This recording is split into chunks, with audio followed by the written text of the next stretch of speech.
Election commission है कौन? Is a public servant, जनता का नौकर।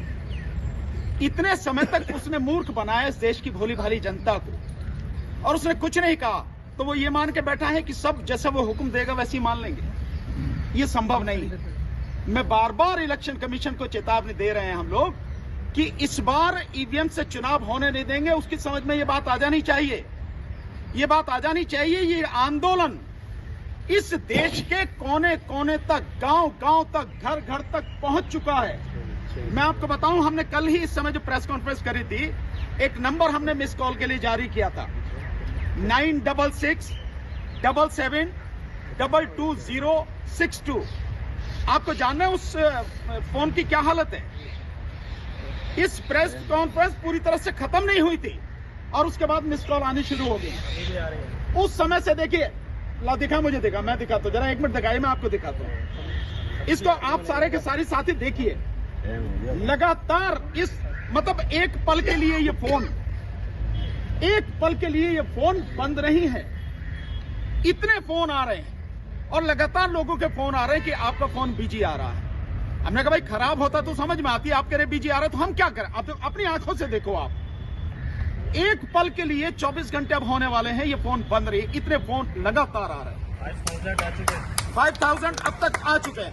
और इसमें और भी ज्यादा हो जाते हैं। दिक्कत क्या है कि लोग फोन करते हैं तो जब तक उसकी घंटी अपने आप बंद नहीं होती, लोग फोन बंद नहीं करते। होना ये चाहिए कि मिस कॉल में जब आप करते हैं, आपने घंटी दी और घंटी बजी, 2-3 बार घंटी बजी, आप काट दीजिए, मिस कॉल होगी। लेकिन लोग तब तक बंद नहीं करते, इसलिए जो बाकी जो फोन है वो लाइन में लगे रहते हैं। ये इसकी स्थिति है। और जो मेरे पास फोन है, इसके अलावा जो हमने नंबर पहले दिया था, मेरा अपना नंबर, कितने फोन आ रहे हैं मैं आपको बता नहीं सकता हूं। तो इलेक्शन कमीशन, और ये जो मैंने दिया वो तो है ही, इसके अलावा जो हमारे बाकी साथी हैं, भाई महमूद पराचा जी, राजेंद्र पाल गौतम जी, डीसी कपिल साहब, सर रतन लाल जी, प्रोफेसर साहब, सूरज मंडल साहब, सभी लोगों के पास जितने फोन आ रहे हैं, उससे आप अंदाजा नहीं है इलेक्शन कमीशन को कि ये कहां तक पहुंच चुका है आंदोलन। तो हम सिंपल, हमारा ये कहना है, इलेक्शन कमीशन इस बात को समझ ले कि इस बार का चुनाव इस देश की जनता किसी भी सूरत में ईवीएम से होने नहीं देगी। वो अगर समझती है कि सरकार के पास में फौज है, पुलिस है, सब कुछ है, मैं कह रहा हूं अपनी तोप टैंकों को भी इस्तेमाल कर लेना, लेकिन जनता जब खड़ी होती है, इतिहास इस बात का गवाह है, टैंकों के मुंह भी बंद हो जाते हैं, तोपें भी शांत हो जाती हैं, बंदूकें भी नीचे को झुक जाती है। इस बात का अंदाजा होना चाहिए। ये जनता है, पब्लिक है, इसलिए इस बार इस देश की जनता ने ठान लिया है, वो अब अपने साथ इस इलेक्शन की जो धांधली हो रही है ईवीएम से, ये होने नहीं देगी किसी हालत में। सबसे इम्पोर्टेंट देश का मसला है इलेक्शन। ईवीएम को हटाओ और बैलेट पेपर से इलेक्शन कराओ और देश को बचाओ, ये है मुद्दा। और मुद्दा क्या बनाया जा रहा है? मुद्दा मंदिर मुद्दा ढोंग बनाया जा रहा है। ढोंग को देश का मुद्दा बनाया जा रहा है। देश की हकीकत, देश के फ्यूचर को इग्नोर किया जा रहा है, जो कि फ्री एंड फेयर इलेक्शन है और जो कि सिर्फ और सिर्फ बैलेट पेपर से हो सकता है। क्या बदमाशी है ये?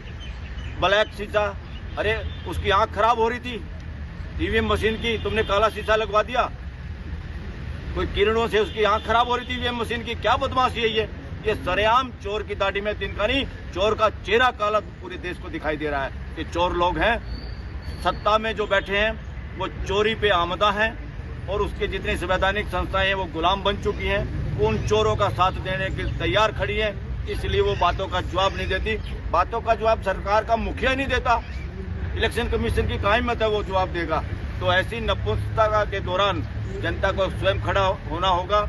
और ये वीवीपैट, ये जो पॉलिटिकल पार्टियां जो बात कर रही है ना, ये भी रिक्वेस्टिंग मोड में कर रही हैं, ऐसे हो जाए, वो गिनती हो जाए, फलाना हो जाए। ये इलेक्शन कमीशन कौन होता है ये बताने वाला? 2 दिन लगेंगे, अरे चाहे 2 महीने लग जाओ, हमें ट्रांसपेरेंट इलेक्शन चाहिए। और जिस आदमी को वोट दें, जिस सरकार को लोग बनाना चाहें, अगर वही नहीं बनेगी तो इतना बड़ा धोखा देश के साथ कैसे बर्दाश्त करेंगे? ये स्थिति है हकीकत में, नहीं तो उसे क्या दिक्कत है? इसीलिए जो हमारी मांग है बहुत स्पष्ट है, और मांग हमारी यह है कि कोई ईवीएम नहीं, कोई वीवीपैट नहीं, केवल और केवल बैलेट पेपर। हमारी मांग क्यों है, मैं बार बार कहता हूं। हमारे साथ में आदरणीय जस्टिस वी ईश्वरैया साहब भी बैठे हैं, आदरणीय जस्टिस वीरेंद्र कुमार जी भी बैठे हैं। अब इनसे बेहतर कौन जानता होगा कि जो मशीनें हैं, मैं आपसे ही पूछता हूं, आप सबसे पूछता हूं क्या जानते हैं कि मशीन की तकनीक क्या है, वो कैसे काम करती है? कोई नहीं जानता।